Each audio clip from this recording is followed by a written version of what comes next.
À Djibouti, le président sortant Ismaël Omar Guelleh a été élu pour un quatrième mandat à la plus haute fonction. Il est déjà au pouvoir depuis 17 ans.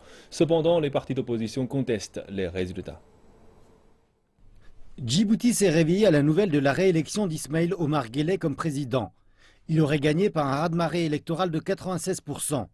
Ceci étend sa direction sur la petite mais stratégique nation de la Corne de l'Afrique à un total de 22 ans. Sous Guelleh, Djibouti s'est développé économiquement et joue un rôle clé contre le terrorisme dans la région. On prévoit que la croissance économique du pays dépassera cette année les 7%. Nous sommes des supporters d'Ismaël Omar Guelleh. Nous sommes très heureux de son élection et j'espère que les choses ici iront mieux. Djibouti va devenir comme Singapour et Dubaï sous la présidence d'Ismaël Omar Guelleh. Mais l'Union pour le salut national a rejeté les résultats. La coalition a dit s'être vue refuser l'accès au bureau de vote. Elle dit aussi avoir été témoin de fraude.